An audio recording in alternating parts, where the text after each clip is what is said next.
तो अंधविश्वास, बदला और एक ऐसी शापित चीज। आज हम जिस कहानी का विश्लेषण करने वाले हैं वो एक ऐसे ही आईने के बारे में है। एक ऐसा आईना जिसे दिल्ली के बंजारा मार्केट से खरीदा गया था। कहानी की शुरुआत होती है एक बहुत पुरानी कहावत से कि हर आईने के पीछे ना एक दूसरी दुनिया बसती है, मतलब अतृप्त आत्माओं का घर। पर जरा सोचिए, क्या हो अगर ये सिर्फ एक कहावत ना हो बल्कि हकीकत हो? यही सवाल इस पूरी कहानी के सेंटर में है। तो कहानी की मेन कैरेक्टर है नीति। वो प्रेग्नेंट है और अपने पति शुभम के साथ एक नए घर में शिफ्ट हुई है। अब घर तो बिल्कुल नया है, लेकिन उसे ना हमेशा ऐसा लगता रहता है कि कुछ कुछ तो अधूरा है, कोई कमी है। और जानते हैं वो कमी क्या है? एक सुंदर सा एंटीक आईना। नीति को लगता है कि बस उसके घर में एक ऐसा आईना आ जाए जो सबसे खास हो। और बस इसी खोज में वो और शुभम पहुंच जाते हैं दिल्ली के फेमस बंजारा मार्केट। अब देखिए, बंजारा मार्केट तो खूबसूरत एंटीक चीजों से भरा पड़ा है, लेकिन कमाल की बात यह है कि नीति को अपनी पसंद का एक भी आईना नहीं मिल रहा। वो लगभग हार मान ही चुकी थी कि तभी अचानक एक रहस्यमयी बंजारन औरत उसके ठीक सामने आकर खड़ी हो जाती है। वो औरत नीति से कहती है, मेरे पास एक ऐसा आईना है जो तुम्हें देखते ही पसंद आ जाएगा। मैंने इसे खास तुम्हारे लिए ही बचा कर रखा है। और ये कहकर वो उन्हें एक ऐसी दुकान पर ले जाती है जहां का माहौल बड़ा अजीब था। कम रोशनी थी और अगरबत्ती की एक बहुत ही अजीब सी महक फैली हुई थी। और फिर वो औरत एक बहुत ही परेशान करने वाली कहानी सुनाना शुरू करती है। वो बताती है कि ये आईना उसकी बेटी को तब मिला था जब वो प्रेग्नेंट थी, लेकिन बच्चे को जन्म देने से पहले ही उसकी मौत हो गई। वो नीति को ये आईना लेने के लिए कहती है। और सबसे अजीब बात, उसे ये भी पता था कि नीति प्रेग्नेंट है, जबकि नीति ने उसे बताया तक नहीं था।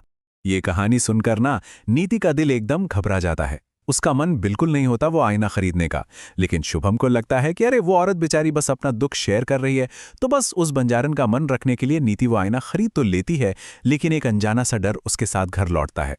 तो घर आकर शुभम उस भारी भरकम आईने को नीचे स्टोर रूम में रख देता है। लेकिन उसी रात कुछ ऐसा होता है जहां से असली डर की शुरुआत होती है। अगली सुबह जब नीति की आंख खुलती है ना, तो वो जो देखती है उससे उसके होश उड़ जाते हैं।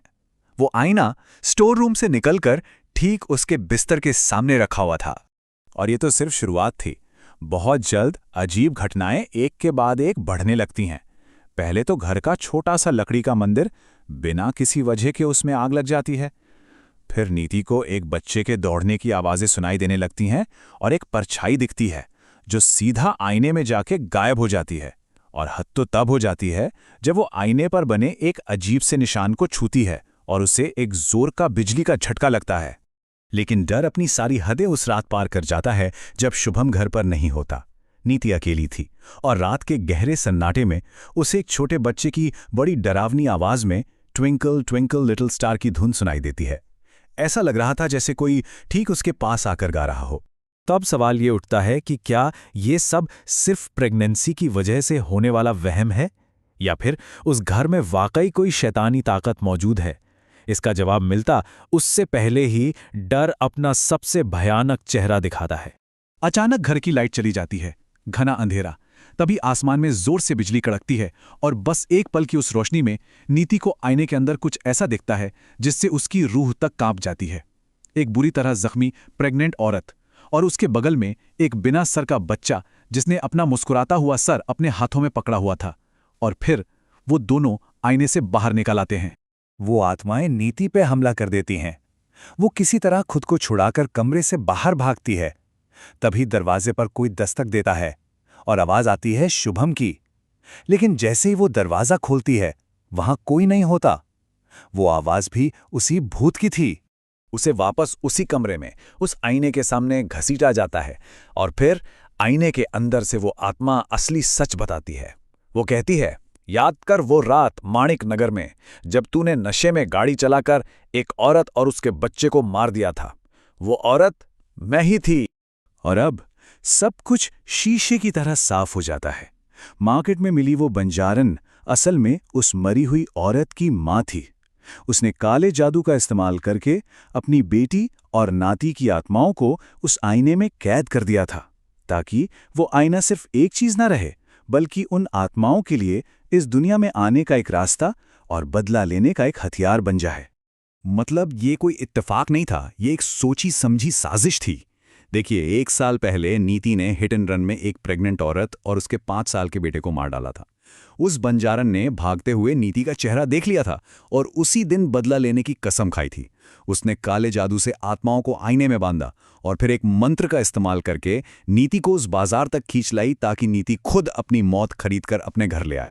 अब जब नीति को ये पूरी भयानक सच्चाई समझ आती है तो वो गिड़गिड़ाने लगती है, अपने लिए और अपने होने वाले बच्चे की जान की भीख मांगती है। उससे अपनी गलती का एहसास तो होता है, लेकिन अब बहुत देर हो चुकी थी। नीति माफी मांगती रहती है, लेकिन उसकी हर मिन्नत का जवाब एक ऐसी भयानक, दिल दहला देने वाली चीख से मिलता है जो इस दुनिया की लग ही नहीं रही थी। आईने के उस पार से वो दोनों आत्माएं अपनी पूरी की पूरी ताकत लगाकर चीखती हैं। और उनकी चीख में इतनी ज्यादा ताकत थी कि कमरे की खिड़कियों के शीशे टूटकर चकनाचूर हो जाते हैं। उस आवाज को नीति का शरीर बर्दाश्त नहीं कर पाता और उसके दिमाग की नसें फट जाती हैं। और जैसे ही नीति की बेजान लाश जमीन पर गिरती है, वो शापित आईना भी एक जोरदार धमाके के साथ टूटकर हजारों टुकड़ों में बिखर जाता है। उसका मकसद अब पूरा हो चुका था, बदला ले लिया गया था। और इस कहानी का अंत हमें एक बहुत ही गहरे सवाल के साथ छोड़ जाता है। क्या बदला लेने से मरने वालों की आत्मा को वाकई में शांति मिलती है, या फिर ये सिर्फ नफरत और दर्द का एक और नया चक्र शुरू कर देता है जो कभी खत्म नहीं होता?